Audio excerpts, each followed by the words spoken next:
This is Soccer 101 with Moon and Rocchio. Welcome back to Soccer 101. Holy cow. What a week. We have so much to cover, and I'm actually phoning in on location from the middle of nowhere. If you're seeing the video, I'm sweating. This episode is brought to you by mosquitoes and alligators and river otters, because I'm sure I'll be attacked by some sort of wild animal at some point during the episode. Rocc, how are you doing, dude? I'm tired, Moon. It's been a tiring week. That's for damn sure. It's been a tiring week here in St. Louis, but it's been a tiring week around news around St. Louis City SC, and they could not have picked a worse week, because when the first domino of all the news, obviously the firing of Bradley Carnell, came down on Monday, you were out of town, and obviously you still are, and so it's been a little bit tricky to get our reactions together, but here we are doing it, and I appreciate you for doing it from location, if you will.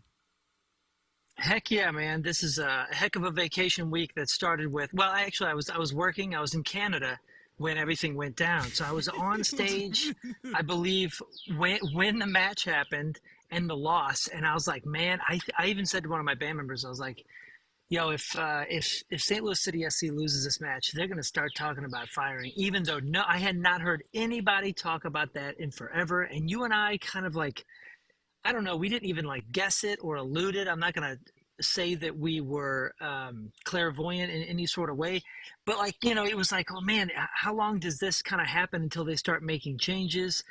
And I wasn't even thinking about them firing Carnell. It was kind of not on my radar, although if it were any other scenario, let's say we brought him in, we had been a team for 10 something years, and we had brought him in at the beginning of last season, and then just had this kind of just complex, I won't even say complex. It's just been a disastrous season so far.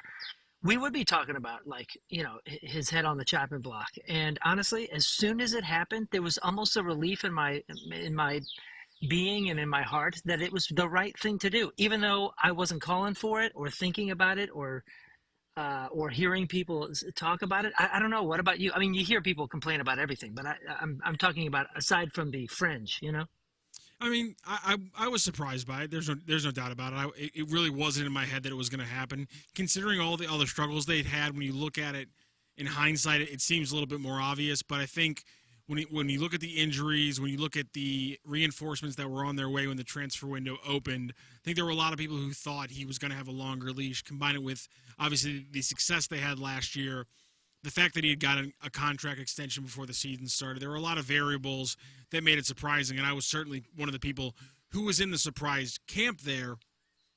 But obviously, what we got from the press conference in some ways made that, cleared that up. In some ways, it was a little bit more confusing. For me, they cleared up that, what the issue was is simply the wins weren't coming anymore. At that point, it was a 9-game non-win streak. They'd gone a few games without scoring. They were dropping points left, right, and center. Specifically, they were dropping points from the lead. A stat came out after the Vancouver loss, specifically where they lost 2-0 after leading 2-0, that they had dropped 16 points from leading positions this season. That was a bad look. And so both Diego Gigliani and Lutz alluded in a lot of ways to simply the results weren't there. The expectation is that they're a playoff team, and therefore they were worried that that expectation could not be met anymore, and they had to make the change in time when it still could, which is right now when they had, at the time, 14 games left on the regular MLS season schedule.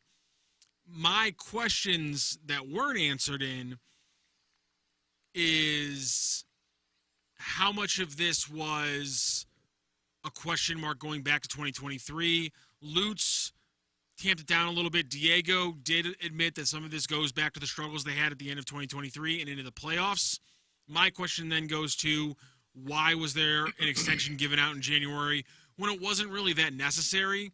It was an extension that, I think that said, this is a lot of trust we're giving this guy, considering how long the extension was going towards and how long he'd already been here, considering the year of work he had done, or the half year of work he had done before the actual first season had ever started. And so all of the variables combined, I'm still a little bit wondering about the timing of it all and the reasoning behind it. But obviously, we move on. There's a win over San Jose, and the move looks like it was the right move because of all the of a change of pace and the fact that you get a W after 9 games without a W. But I still am wondering exactly what went into it. I will say, though, a lot of people were throwing out questions about the non-soccer element, the non-X's and O's elements, because there was tactical things throughout, like I said, dropping points from leads, the fact that the offense wasn't getting going. Should they have made more changes when they were leading in games to park the bus and not play the same style? Is there an issue when you have a pressing coach out of that New York style where it's a little bit too structured and it's a little bit too one style overall? Those are all fair questions, but I think the thing that got thrown out was, what are the issues inside the locker room that causes maybe a quick trigger firing like this to happen? And that's why I think the next really interesting part of the firing of Carnell was the reaction of the players we got after the game against San Jose on Wednesday, when I thought we got extremely honest comments from Roman Burki and Indy Vassilev about the failure of the players inside the locker room in relation to Bradley Carnell and them failing to give him essentially the same effort level. At least that wasn't directly said. The phrase effort level was not directly used, but that was the intimation, I believe, from both Burki and Indy Vassilev. They did directly call themselves, that they failed Bradley Carnell.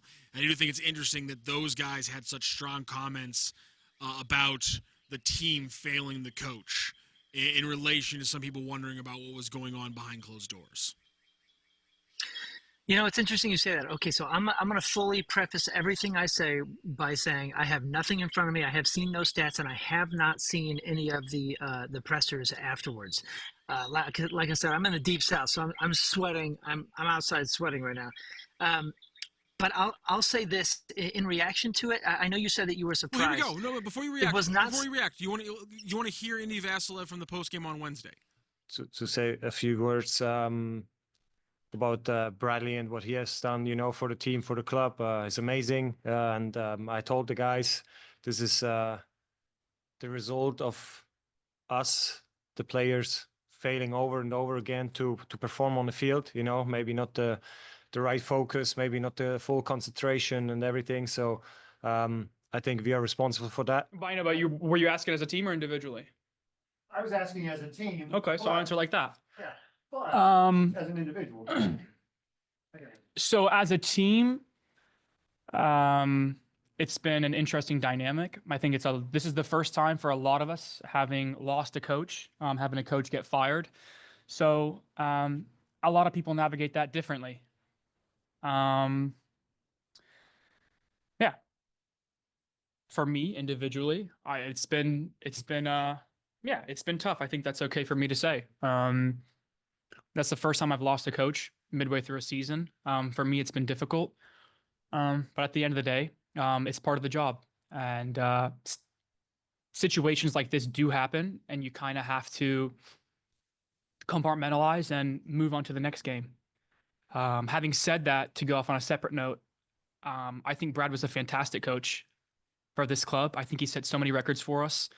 And I think at a certain stage, players have to respond and back their coach up.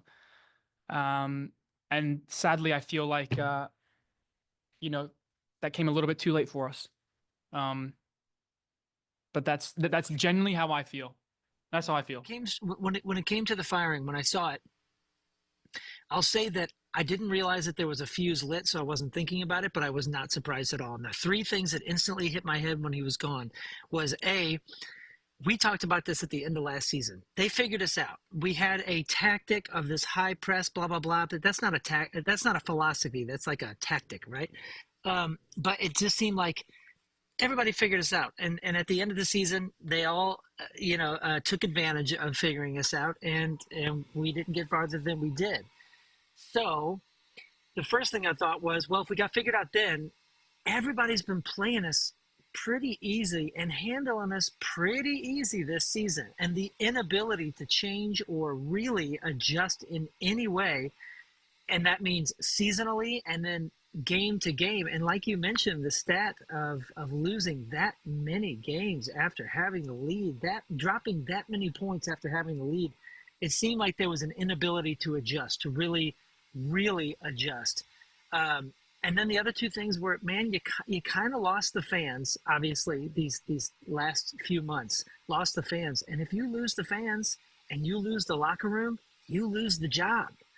So all I kept thinking was, okay, so Jackson gone, all that drama with Adeniran, it just seemed like there was a lot of drama for a lot of dropped points, and that combo is deadly, dude. You're gone. You're gonna be gone, right? And it made me think, man. Yeah. What are you saying? You're right, because there's all these extenuating circumstances. There's the success of last year winning the West. There's the extension. There's all the injuries. There's a lot of things that you can throw up to say why you shouldn't have fired Bradley Carnell. But there are also some very easy stats and numbers to throw out that said it's pretty simple why you do this. And it's pretty simple why in this game and in this sport and in this league, this is a resume that unfortunately does get you, hacked most of the time. And while I think that's an issue within the sport and that we should trumpet teams who are more patient, I understand why, especially a young organization, is a little bit quicker with the trigger, and maybe is a little bit quicker with the trigger considering they have a guy like John Hackworth who's so embedded into the organization the way he is. At the same time, and this was how MLS season pass analyst and former guy who played for the New York Red Bulls, Sasha Cleaston, said it on 101 ESPN on Wednesday. He said he thinks that Carnell was kind of doomed by his own success. I think so as well. I think it is a little bit crazy. Maybe not crazy. A little bit pushing it, a little bit unrealistic, that as a second-year expansion team, you say hard up, our goal is the playoffs. And if we're not making the playoffs, that coach simply isn't good enough. When you look at the roster you have, I think I don't think that's a fair expectation for a second-year expansion franchise with a bottom-rung payroll in the league. Now, at the same time, I'm not one of the people who blames them for having, one, maybe not a playoff-level roster, and two, a bottom-rung payroll in the league, because they are a second-year expansion team. But I did think it was a little odd that was the bar that was then being set, and both Lutz and Diego were essentially saying, if you can't reach that bar, you aren't good enough. And I think there's a little bit of a lack of perspective about the roster that you were then giving the coach with that expectation. Ooh, okay. Yeah, I understand what you're saying, but I'm going to push back in this way. We won the West last year, and yeah, you can say he's a victim of his own success, but we won the West last year, and it's been pretty across the board that we have a better, a better squad right now than we did while we were winning the West last year. And it's also across the board that they were. This is not the Bundesliga.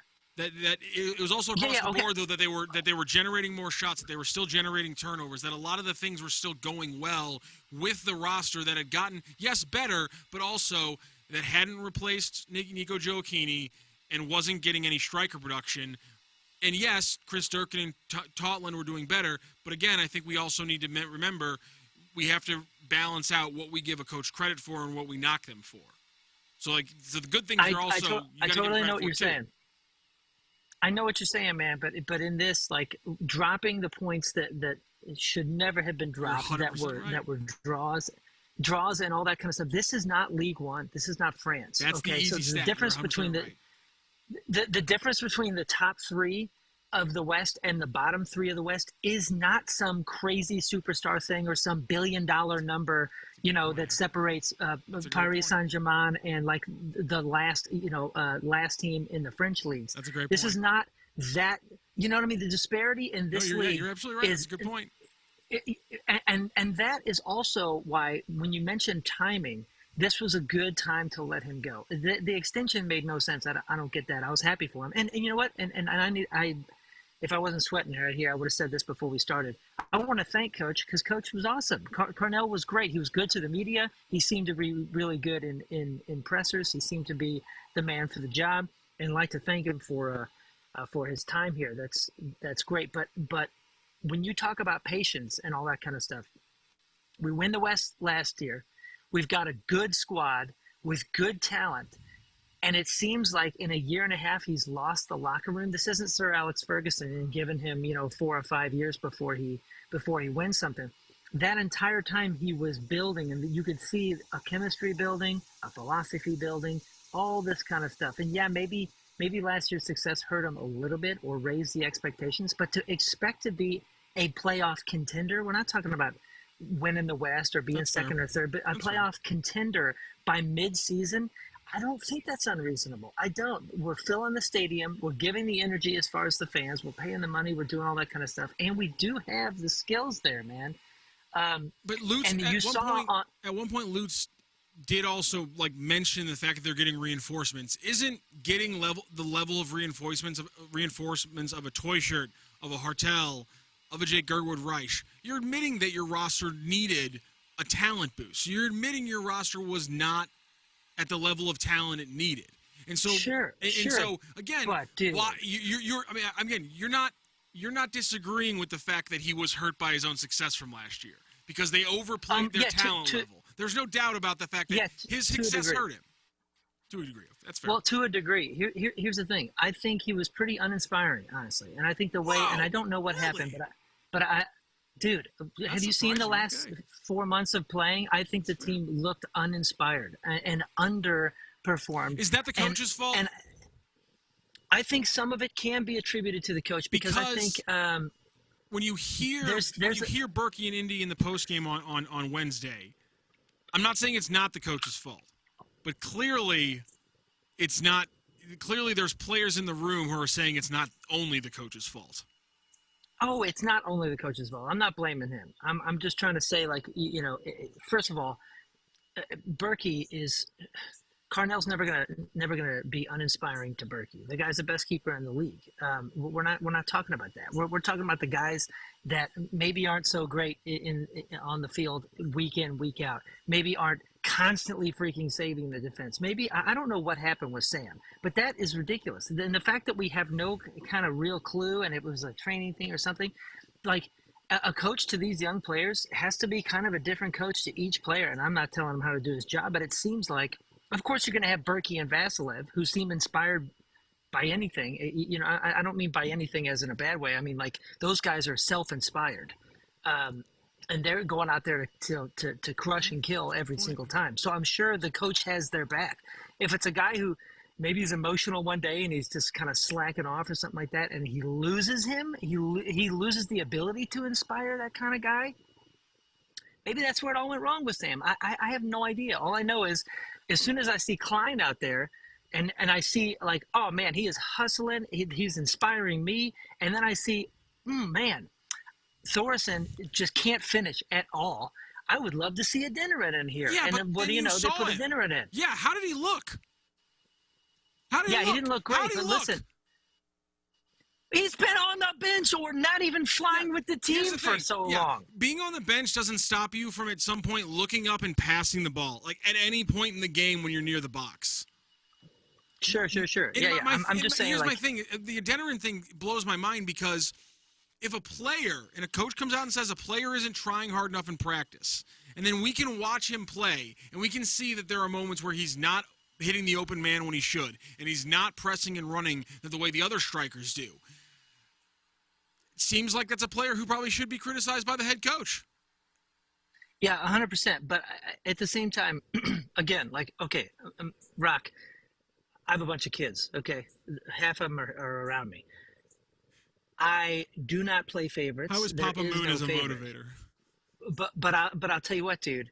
When you're a coach to many kids or a father to many kids, every one of them you have to approach differently. You figure out like what works, their strengths, their weaknesses, and all that kind of stuff. And if somebody comes in and he's not trying hard, the last thing I'm going to do is go tell the public that this guy doesn't try hard. If I think if I think it would motivate him to have the backs of like, you know, the most like amazing fan base right now in MLS, to be down on the guy because he's not trying hard. If I knew that that would motivate him, then maybe I would do that. And I'm not criticizing whatever Coach Carnell said or didn't say about that whole scenario. I'm just saying, I don't know, man. But it seems like you don't lose your job like this after an extension a few months ago unless you've really lost the faith of the higher ups in you to inspire your players, meaning you lost the locker room. And I don't know if it's a Sam situation or if that's just another symptom or if that even doesn't even count here. I'm just saying, like, I shouldn't know that Sam Adeniran doesn't try in training. I shouldn't know anything about training. I honestly, I'm not saying like when coaches coach let us in. should be a gatekeeper. I like when there's that's all I want. I like when there's information. That's all I want. I'm not going to criticize a coach for actually doing that. Yes, of course. As far as like, we're in the media here, so I want as much information as I can. I'll ask every single question. I'm not going to be a hypocrite here, Moon. Ask. Come on. No. I'm just saying, like, from a coach's perspective. I see what you're saying.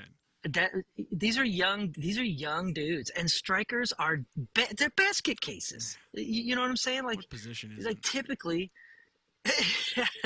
Well, we seem to say that about goalkeepers, strikers.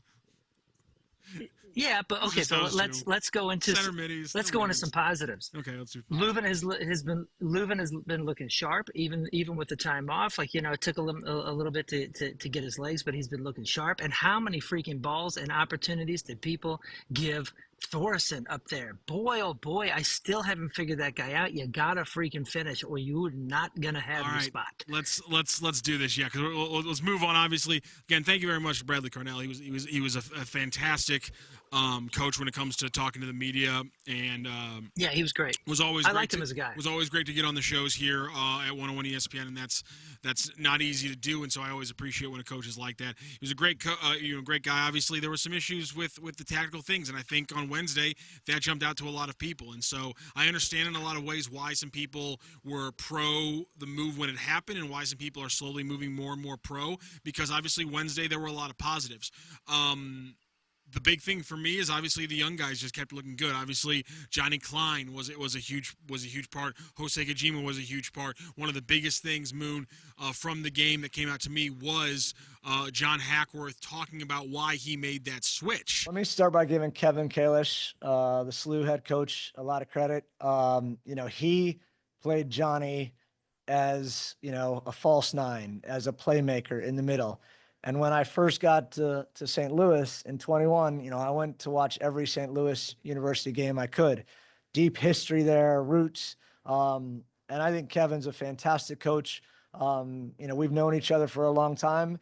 And, I'm not a genius, but I like to steal good ideas. And that was a great idea. So at the same time, I've known Jose for a long time. He came from IMG Academy, where he played with my younger son who plays on City 2. I got to see him. I have always thought of him as better, in wide spaces sometimes, unless he's playing the 6. He's proved that he's versatile and can play anywhere. His performance against Miami, showed everybody that. But that little, that idea that I had in my head from seeing Johnny perform so well in the middle of the field, knowing that Jose could do an excellent job. We were looking to get good service in behind their back line, and Jose's got excellent service off his right foot, where Johnny's more of a dynamic playmaker. So that was the reason for the switch, and thank God they made me look good tonight. Yeah, dude, and I'm again, I don't mean to harp on the Carnell stuff, but it seemed like that era was so stuck in trying to make one thing work. We were trying to, fit the round peg in a square hole kind of thing, that there weren't enough just changing things up and seeing, what, I'm going to use this guy over here, use this guy over here. And of course, you can probably think of 3 or 4 instances where I'm wrong, but it wasn't big. We didn't see something like that, like throwing Kajima over here, or then throw, Vasilev was playing on the left for some time there. It was just enough change to see really some flash, get inspired, and people got motivated. Klein was motivating out there. And I just want to say that kind of change was what we were lacking in the ability to adjust and move forward. And again, the MLS, there's not a huge disparity. So if we're using bench guys, we're not talking about taking off Messi and putting on somebody that shouldn't be on the field. You know what I'm saying? We're talking about a good group of talent that can be used. And we do have a fairly deep bench, and we're obviously seeing that. Shifting these guys around, seeing what really works, seeing who works well with what. I think that's what we've been missing, and I'm really looking forward to that in the next couple of weeks, because Wednesday's match was fun to watch, dare I say. Yeah, I mean, obviously, Leuven gets the break, and City hasn't gotten a lot of breaks, and so seeing one like that was amazing. The free kick goal, obviously, very special. A lot of hosannas for Alex Langer from pretty much everybody involved in the post-game press conference on Wednesday. That was a really lovely play. I mean, the every little bit of it, from Jose Kojima starting off sides before Leuven does his stutter step. Then as Leuven is doing his stutter step, that's when Jose then jumps onside. Indy then swings it in. That's when Jose is then clear, wide open for the goal. It was a beautiful set piece. That was an incredible play. And you mentioned Knut Thoresen and Moon. That's kind of been my pet topic since the Atlanta game, has been the increased play of Knut Thoresen. Obviously, 3 starts for him now, 1 out wide, 2 in the middle since the João Klaus injury. And he really has been dynamic. Against the Vancouver Whitecaps, he had 5 shots, 2 shots created, 1 goal-creating action. 5 of his 33 touches were in the box. He had 5 progressive passes received, which is a crazy number. And it got even better against San Jose. 8 shots, 5 shot-creating actions, 3 for 4 on take-ons. Those are dribble take-ons where he was able to beat the defender one-on-one. He put up 1.6 XG on his own, and 11 of his 26 touches were inside the opponent's box, and he had 8 progressive passes received, which means he's receiving a pass that's going 10 yards closer to the opponent's goal. So essentially, progressive pass received is going to give you a good note of how many times he was able to break the back line and get like a through ball from Edu Leuven, which is a play that we've seen a lot the last 3 games. Knut Thoresen was incredible. People are still hating on him because the finishing's not there. Listen, he scored against Atlanta FC, but it got called back. But it wasn't because of anything he did. He was on sides and everything. It was a foul on Leuven that got it pulled back. So we can't knock him for that finishing there. He scored against the Vancouver Whitecaps, and he had 8 shots against San Jose. So the people who are like, yeah, all those things that you're talking about, him getting the passes, him getting shots, it's useless because he can't score. He scored 2 out of 3 games. What do you people want? To the people who are saying, well, he looks like he's running like a baby deer out there. Watch the game again. He's muscling guys off the ball. He's getting long balls because that was City's strategy against San Jose the entire freaking game. He's getting long balls, and he's muscling guys off the position so it falls in front of him, and then he's winning the ball and getting a shot off of it. If you do not think that Knut Thoresen has been one of the best players on City the last 2.5, 3 games, you're not watching the same game that everybody else is. Every stat says he's one of the most dynamic players. Everything I watch says he's one of the most dynamic players. The finishing will come. Stop worrying about finishing. I will go full stat nerd here, and I do not care how much people hate it. Finishing is random. Say it with me.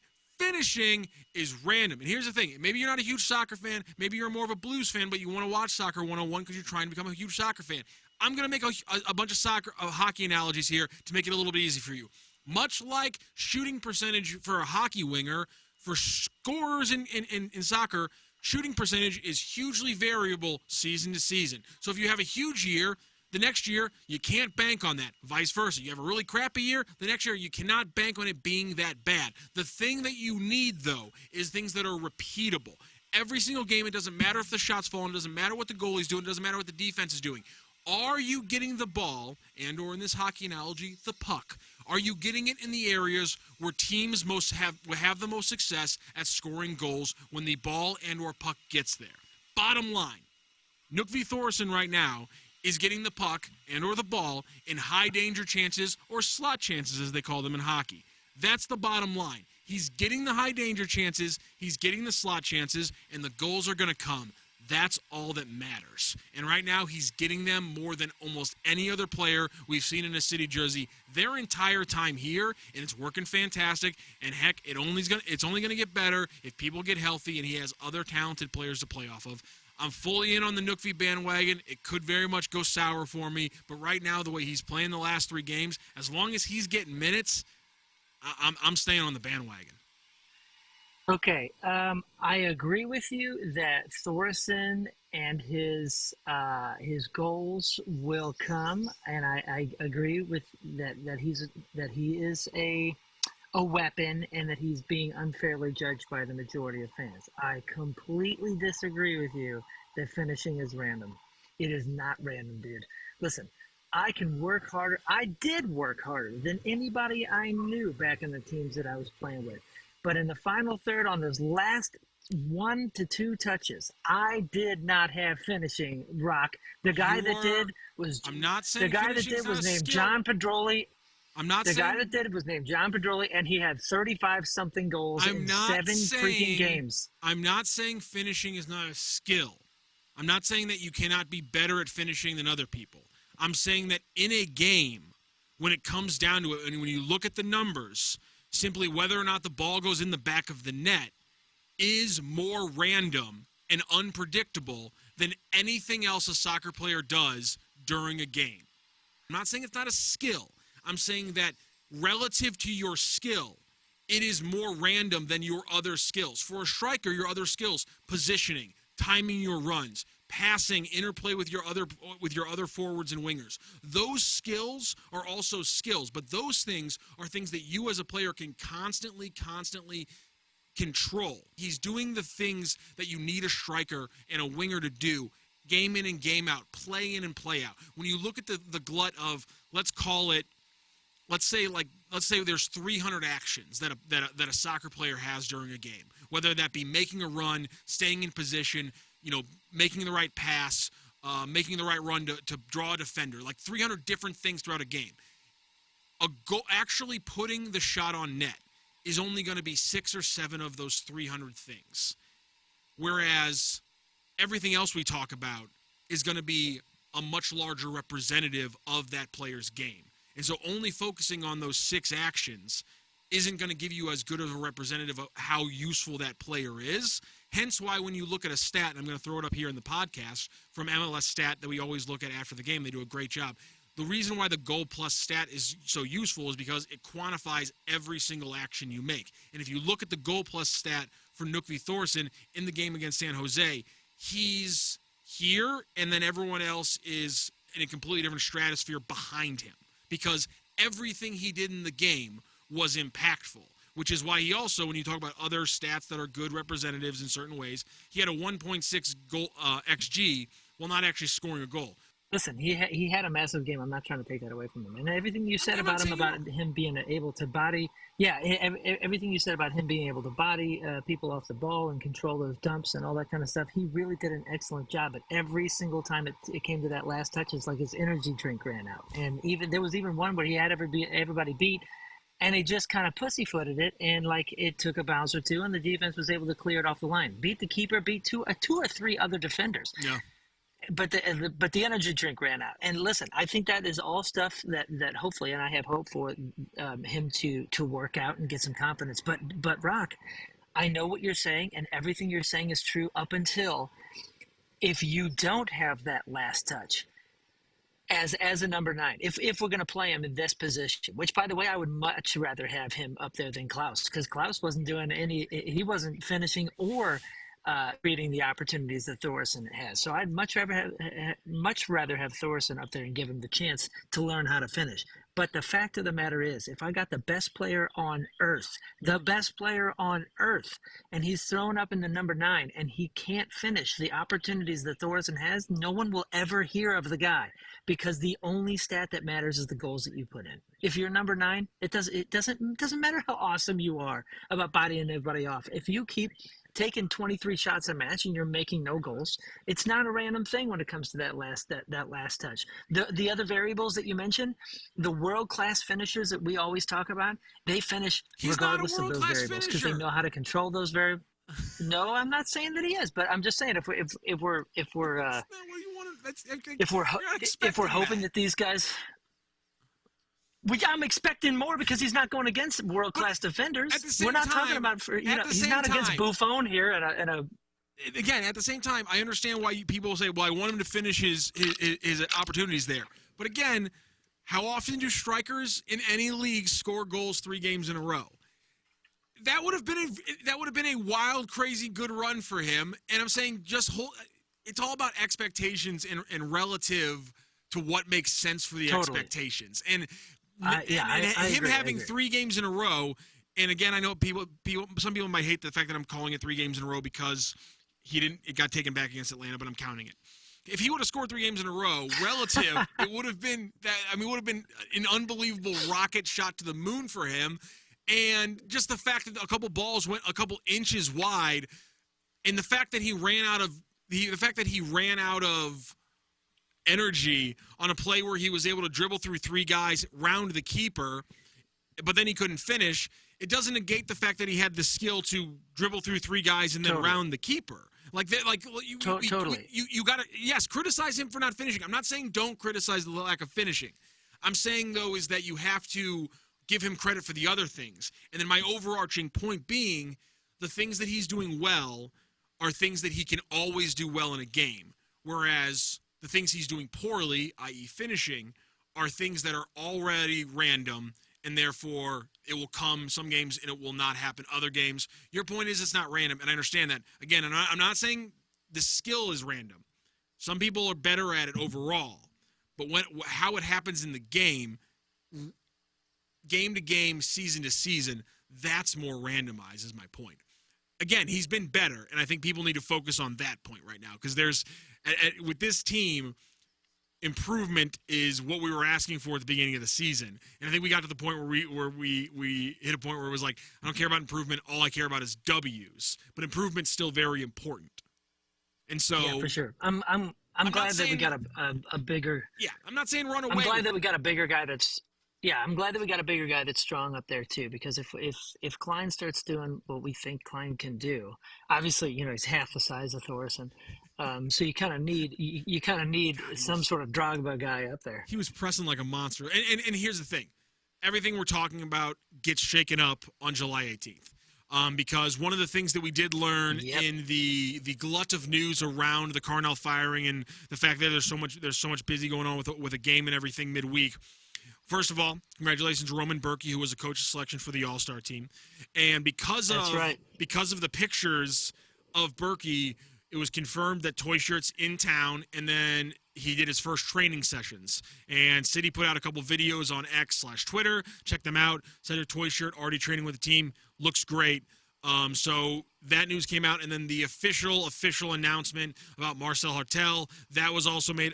What was the big announcement? And of course, when you look at what Johnny Klein was able to do from that central 10 position against San Jose, take that, amplify it by 100, and that's kind of what Hartel can bring, which is playmaking and scoring, shooting, pressing, all from that attacking 10 spot there in the middle. So a lot to be excited about, a lot to still be kind of up in the air, because as we look forward to what is now a tough matchup against the Colorado Rapids as Armas has them rolling right now. Some other things happened at training that I want to dive into really quickly because they affect some of our previous conversations. I made a face when you brought up how great Leuven has been.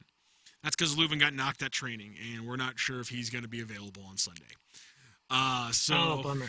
So that's a little bit problematic. The good news is that Josh Yarrow is out of concussion protocol, or at least he's progressing to the point where they think he's going to be available on Sunday from the concussion protocol. If Canada loses on Friday night, Kyle Hebert, they think, will be available as well for Sunday. So some things changed up a little bit from training on Friday. Some good news for the defense, some not so great news for the offense, but obviously, and again, you have to kind of tamp down a little bit what you saw against San Jose because San Jose is struggling so much this season. So things are a little bit different there. Not really sure how to take the Leuven news. Obviously not positive. The one positive is that John Hackworth did intimate very strongly. He was asked about how he's balancing being the interim head coach with his technical director duties. And that led to him an answer that essentially sounds like Jay Reed is going to be getting a first-team contract now that he is out of first-team appearances on his loans. And that was really the one player that we didn't get a chance to mention, one of the young players from Wednesday that starred. Obviously, we talked about Jose Kojima and Johnny Klein. But Jay Reed got his second start, and man, not a single thing that we said about it after his first start changed from his second start, Moon. Jay Reed was absolutely incredible the entire game. Picked up a yellow again, but again, he locked in and played incredible defense. No mistakes after he picked up that yellow. He was incredible, and I hope, to what John Hackworth was intimating on Friday, that we see a first-team contract for Jay Reed in time to maybe at least be on the bench for Sunday night's game. 100% deserved. I was excited to see him. I was excited to see him make some of the highlight reels. Again, like, there were players out there that we haven't talked about or haven't seen much that gave more inspiring minutes than we've seen in the last few months. And I'm excited that Reed gets it. He deserves it. Like you said, whether it's start or bench, I think we're developing a pretty good first squad here and a pretty deep bench. And that's what's going to get us to where we want, which is playoffs. Yep, and speaking of that, to get to the playoffs, you're going to have to win some games. And on Sunday, you got another chance as you face off with a quick little turnaround rematch, if you will, against the Colorado Rapids, who have just played 3 games since they beat St. Louis City SC back on June 19th. They had a 3-0 win. I think that might have been one of the first games where a lot of us started wondering what exactly was going on. Since then, though, Colorado has kept on rolling. They've won 4 out of their last 5 with 4-1 wins over Montreal and a 2-1 win over Sporting KC on the 4th. They also have a 3-0 loss to LAFC, so it's not all sunshines and roses with Colorado, but undoubtedly a better team than we expected at the start of this year. My big takeaway with the Rapids really quickly from Friday's training notes with Coach Hackworth was he said, because you have very similar styles, his big thing was you need to throw a different wrinkle at them. And I figured you of all people, Moon, with what we were just talking about earlier in the show with some of the issues with the previous tactics, I think you'd like that comment from John Hackworth. And with that said, considering they are both press-heavy teams, what kind of wrinkle would you like to see City throw at Colorado on Sunday night? 100%. I think this is what we've been missing. I think this is what our entire season has been missing. And I know, it's not a video game or anything, but you do have to throw wrinkles at these teams. You got to study, and I know we're all film heavy and our team watches a lot of film, but when these teams are on these little runs, especially the Rapids, who are legitimate contenders here for playoffs, people that we should be toppling, you throw a team that they haven't seen before. And the last team was just a garbage team of uninspired play the last time we faced Colorado. So anything with honestly, I would like to see Reed start. Kojima, I don't think Kojima played Colorado. Again, I don't have any. I'm out in the middle of nowhere, so I don't have any of my stats or anything in front of me. I would love to see Kojima start. Listen, if Leuven is out, I would almost play Thorson in like a 10 spot and have Klein be a number 9 to have those two kind of interact together up, kind of not straight up 9, but like a false 9 where Thorson's pretty high the entire time, but is kind of playing a more of a 10 role. I would love to see those two just cause havoc. Now, again, we got to tighten up the defense. If we can both admit that Thorson, had a lot of opportunities in that last match, and it probably should have been 4 or 5 St. Louis goals, but there probably could have been 1 or 2 against us. And thankfully, Burki's made that save early because our guys got beat on the right side. So I think if we actually kind of have a bit more, and this is going to be weird for me, a bit more of a conservative defense, and kind of do that dump and run and see what happens in that first half. I know, but I don't mean conservative. I just mean conservative for us. Okay, that's fair. You know what I that's mean? fair. That's very fair. I do want to say conservative for us. I do want to say I'm just being an ass at this point. But the Colorado game, the last Colorado game was the first time they broke out the back 5 where they put Marcanic and Nerwinski at center back, and they had Watts and Totland at right wing back, and they had Kojima start, and he essentially played like a box-to-box 9 is my best way to describe it. Oh, okay. That was the Colorado game, the 3-0 loss at home. So it's funny that we say this because they literally did throw a pretty huge wrinkle at Colorado that did not work at all, and we all criticized it, which is hilarious to me. But also, Kojima did start. He played a very crazy role in that game. Again, the best way I can describe it is a box-to-box 9, which I don't know if that makes sense to people, but that's honestly the most accurate way to describe where he was positioned throughout that game. So I would like to not see a wrinkle like that. Is my main. When you throw a wrinkle, you're supposed to throw a wrinkle at the other team. Yes. Throwing Marcanic at center back is throwing a wrinkle at our team. He has not looked bad at center back. I will die on that hill as well. He has not looked. Again, there's a good friend of mine, Julian Trejo, who's also up in the press box, who maintains, this is his theory, I think I've said it on the podcast before, that Marcanic is really good at focusing on one thing when he can focus on one thing. So when you tell him to just play center back and just play defense, don't worry about offense, he does a really good job at just playing defense. And I actually think that's true, and I actually think that theory has now gotten proof in the games where Marcanic has been asked to play as a back 5 center back. And even the back 4 center back, he didn't look, his positioning was odd. Everyone's positioning was weird that game. I don't want to blame him for that one. Nerwinski looked terrible in the second half. Interesting. Mostly. I actually don't think he's been terrible. Yeah. As an only defensive minded player. But I don't think that's I don't think that's the best way to use him either. So it's I'm just saying it's an interesting theory, and I think Julian's got some gas with it. I agree with you. I want to see something different. The big thing that we're going to see differently that we saw from Wednesday was we talked earlier about the Klein and Kojima impact on Wednesday's game, and we heard from John Hackworth talk about Klein's central playmaking, Kojima's crossing. They're not going to use Klein and Kojima in that way in this game based on what John Hackworth said on Friday. We had an idea to put crosses in. Indy's excellent service on the left, Jose's excellent service on the right. However, they're both, players that love to come inside too. So that gives us the ability to either bring them inside when we think that's going to be how we're going to try to play an opponent, or to go outside. I thought the couple of the interchanges where Jose came in and Johnny went out worked just as well as just leaving, Jose wide. I thought Totland getting forward also gave us a really good option so that Jose didn't have to be that guy serving the ball, but now Tots was that guy. Jaden didn't do that as much, but he got off one excellent serve, one he overhit, but that's when you can get your outside backs to almost play the dual job of winger and providing the width. That's excellent. So I guess I would think that they have capabilities to do all of those roles, and it's just going to depend. Colorado's in a different setup, so I don't know that we would ask them to serve the ball as much as we would or did against San Jose, but they have qualities that I think we can employ them in similar positions, and they would be all right. It sounds like they will be playing.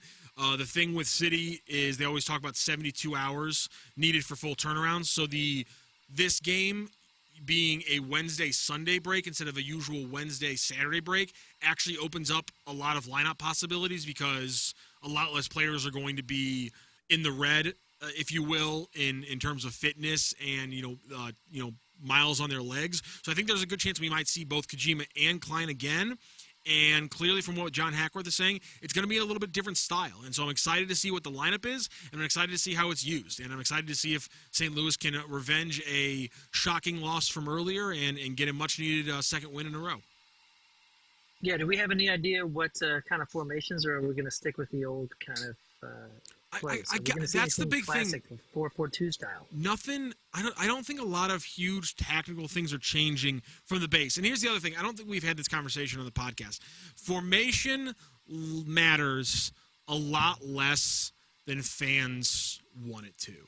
And that sucks because formations is a great way as a fan to visualize a game that has so much movement and can be so complicated at times. But the problem is that specifically if you look at Wednesday's game, City played in 4 different formations throughout the game, and it's fluidity between the 4. And the thing is most teams, the best way to think about formations is this. Most teams have at least 3 formations. And for the people who want to be like, oh, wow, this is the kind of things that we didn't see change with Bradley Carnell. That's not what people are talking about. They changed these things with Carnell all the time. He had 3 or 4 formations that they would fluidly move through throughout a game. Usually a team will have a formation in possession, a formation in transition, and then a formation in defense. And sometimes you'll then also see like a very attacking formation when they're just controlling the hell out of the ball. And I think that's what you're going to continue to see from City. I think that's what you've seen from City this entire season is 3 or 4 different formations. Mostly what it is going to be is the base formation is going to be, I still probably think, a 4-2-3-1. And then from there on in, they will shift between variations of a 4-4-2, a 4-1-4-1, a 4-3-3, and an extremely attacking, what I would describe as a 2-3-4-1. So like there's a lot of different formations that all happen in the same game with all the same personnel.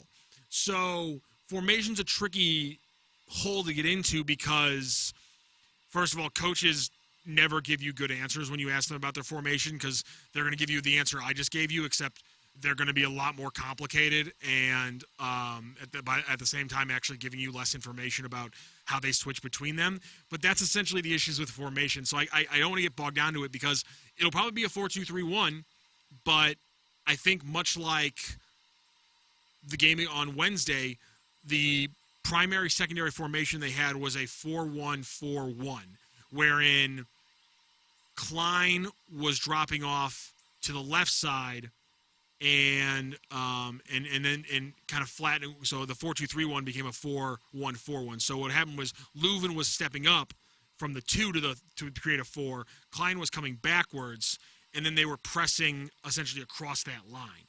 And that was the big switch they made. So I don't think they'll make that switch because, as Hackworth said, I think they're going to have to change the style a little bit, and then going up against another pressing team, I think it's going to cause them to change their press a little bit. So 4-2-3-1 will be the base. The big questions will be what are they shifting into, and I'll be fascinated to know what it is.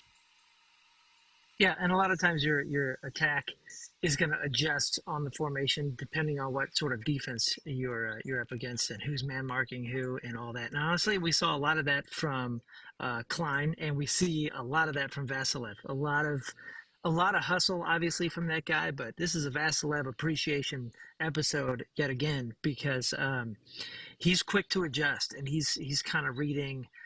Whether it's coaching or it's natural, he's reading what the defense is kind of setting up for, and he's adjusting on it. And that was a lot of what I saw from just a few minutes of Klein. So I'm really excited to see him as he matures because he's super young, dude. He's super young, but he seems to have a pretty high soccer IQ so far. So it's gonna be a fun weekend. Yeah, and if you follow me on X, you know that I'm a big Indy fan, especially after this weekend when I thought his press conference was extremely informative and very interesting, and I'm glad we were able to play some of that audio earlier. And to your point, as referring to some of the audio we were able to play earlier, John Hackworth even mentioned they liked Klein and Jose's ability on Wednesday to put in crosses, but also they and Indy are all players who also like to get in on their inside foot as well and cut inside. And so in addition to all these different formations, you see a lot of overlapping and underlapping essentially. So Jose will start the ball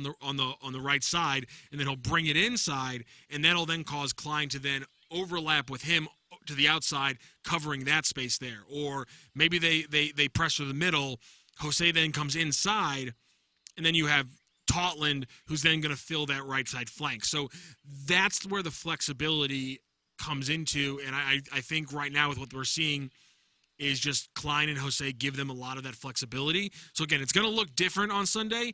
I'm excited to see how different it looks, and I'm really excited to come back here and break it down on Soccer 101 and to see what we think about these changes. Because again, I was truly bummed when the Carnell firing happened, mainly because we've gotten to know this team under Bradley Carnell, but now we have a whole new road to learn what this team's going to look like under John Hackworth. And game one was fun, and as Indy said, it's San Jose, which doesn't mean a lot. So I'm excited to get game two under the belt to see if the same kind of momentum can get rolling, and if we can have some fun X's and O's to talk about next week.